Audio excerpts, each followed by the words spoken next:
कभी सोचकर देखा है दोस्तों कि एयरपोर्ट का खाना इतना महंगा क्यों होता है? एक समोसा जो बाहर 20 रुपए का मिलेगा, एयरपोर्ट के अंदर 150 रुपए का मिलता है। इसके पीछे कई रीजंस हैं। पहला, बहुत ही ज्यादा हाई रेंट। एयरपोर्ट्स बहुत ज्यादा रेंट चार्ज करते हैं दुकानों से, क्योंकि एयरपोर्ट को प्रॉफिटेबल रखना एक बहुत ही मुश्किल काम है। दूसरा, हाई ऑपरेटिंग कॉस्ट। अगर आपकी दुकान एयरपोर्ट के अंदर खुली है तो आपको क्लीनलीनेस ज्यादा मेंटेन रखनी पड़ती है, मेंटेनेंस फीस देनी पड़ती है, 24 घंटे खुला रखना पड़ता है, सिक्योरिटी कॉस्ट देनी पड़ती है। तीसरा, कॉम्पिटिशन बहुत कम है। एयरपोर्ट के बाहर बहुत से रेस्टोरेंट्स एक दूसरे से कंपीट करते हैं, लेकिन एयरपोर्ट के अंदर ज्यादा ऑप्शंस नहीं होते लोगों के पास, तो दुकानों को मौका मिल जाता है प्राइस बढ़ाने का, क्योंकि आप मजबूरी में वहीं खाओगे। चौथा, अक्सर बाहर का खाना भी एयरपोर्ट्स के अंदर अलाउड नहीं होता, क्योंकि एयरपोर्ट्स हाई सिक्योरिटी जोन्स होती हैं, तो ट्रैवलर्स के पास लिटरली कोई ऑप्शन नहीं बचता अगर उन्हें भूख लग रही होती है तो। और फाइनली, स्टोरेज और इन्वेंट्री कॉस्ट भी काफी हाई होती है, क्योंकि एयरपोर्ट एक हाई सिक्योरिटी जोन है, तो वहां पर खाना लाना, अंदर स्टोर करना, इस सब का प्रोसेस काफी लंबा और कॉम्प्लेक्स होता है।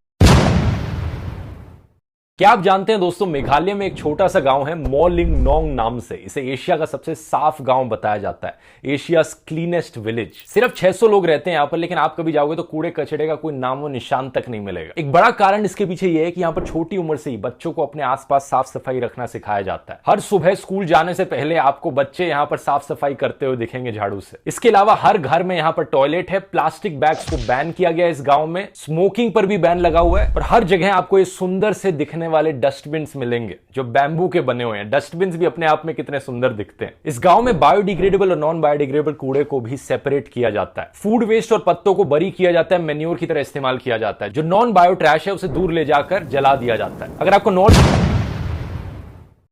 यूक्रेन में हुआ चेरनोबिल डिजास्टर दुनिया के इतिहास में सबसे खतरनाक न्यूक्लियर डिजास्टर था। आज के दिन तक वहां पर एक 19 मील की एक्सक्लूजन जोन बनी हुई है, क्योंकि लोग वहां रह नहीं सकते। आने वाली कई सदियों तक वहां पर रेडियो एक्टिविटी के लेवल्स बहुत हाई रहेंगे। लेकिन साल 1991 में साइंटिस्ट ने डिस्कवर किया कि हालांकि यह जगह इंसानों के लिए सेफ नहीं है, यहां पर एक स्पेशल तरीके की फंगस उगने लग रही है जो रेडिएशन को खा सकती है। इसका नाम है क्रिप्टोकोकस नियोफॉर्मांस फंगी। और इसके पीछे बेसिक रीजन यह है कि इस फंगस के अंदर बहुत हाई अमाउंट ऑफ मेलेनिन है। मेलेनिन वही पिगमेंट है जो इंसानों के स्किन में भी पाया जाता है। जितना ज्यादा मेलेनिन आपकी स्किन में होता है, उतना ही ज्यादा स्किन कलर आपका डार्क होता है, और उतना ही ज्यादा आप अल्ट्रावायलेट रेस से प्रोटेक्टेड रहते हो। इस फंगस के अंदर इतना ज्यादा मेलेनिन है कि ना सिर्फ रेडिएशन को ऑब्जॉर्व कर सकती है, बल्कि रेडिएशन को इलेक्ट्रिकल एनर्जी में भी कन्वर्ट कर सकती है। इस प्रोसेस को कहा जाता है रेडियोसिंथेसिस। नासा में काम कर रहे साइंटिस्ट का मानना है कि हो सकता है आने वाले टाइम में वो रेडियोसिंथेसिस इस फंगस से सीखें और उससे नई टेक्नोलॉजीज डेवलप कर सकें।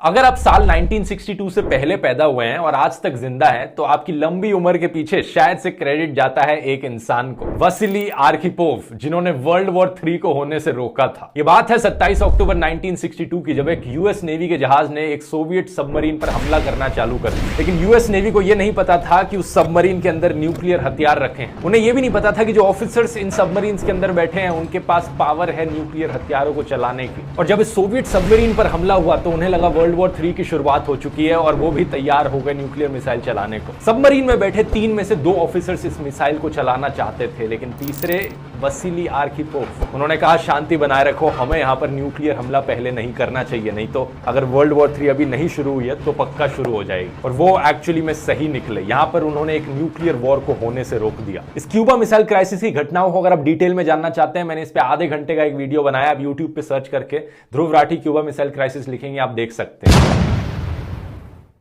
नॉर्वे देश से करीब 800 किलोमीटर नॉर्थ में एक आइलैंड है स्वालबार्ड नाम से। खास बात यह है कि यहां पर रहने के लिए, यहां पर जाने के लिए आपको कोई वीजा की जरूरत नहीं होती। दुनिया की शायद से इकलौती ऐसी जगह है ये। अगर आपको यहां पर जाकर परमानेंटली सेटल होना है, बस आपके पास एक जॉब होनी चाहिए और रहने के लिए जगह होनी चाहिए इस आइलैंड पर, और आपको रहना अलाउड है। कोई वीजा के लिए अप्लाई नहीं करना, कुछ नहीं करना। स्वालबार्ड की कैपिटल लॉन्गयरबेन में सिर्फ 2400 लोग रहते हैं, और यही रीजन है कि उनमें से 1/3 लोग इमिग्रेंट्स हैं। 50 अलग अलग देशों से आए हुए हैं। लेकिन अगर आप सीरियसली इंटरेस्टेड हैं तो एक चीज का ध्यान रखिए कि वहां पर बहुत ज्यादा ठंड होती है। सर्दियों में -20 डिग्री तक टेम्परेचर जा सकता है, और गर्मियों में भी 10 डिग्री के ज्यादा ऊपर नहीं जाएगा। इसके अलावा अगर आप शहर के थोड़ी सी भी बाहर ट्रैवल कर रहे हैं तो अपने साथ एक राइफल लेकर चलिए, क्योंकि यहां पर पोलर बेयर्स की पॉपुलेशन ज्यादा है इंसानों के कंपैरिजन में। और ये भी ध्यान रखिए, अगर आपको कुछ हो जाता है, कोई चोट लग जाती है, बीमार पड़ जाते हैं, तो यहां पर कोई हॉस्पिटल नहीं है। आपको मेनलैंड नॉर्वे तक जाना पड़ेगा किसी हॉस्पिटल में जाने के लिए। और अगर आप टूरिस्ट के तौर पर जाने की सोच रहे हैं तो वीजा फ्री का इतने कोई मायने नहीं है, क्योंकि सिर्फ एक ही फ्लाइट जाती है नॉर्वे से यहां पर, और क्योंकि आप नॉर्वे से जा रहे हैं तो वहां का वीजा तो आपको चाहिए ही होगा।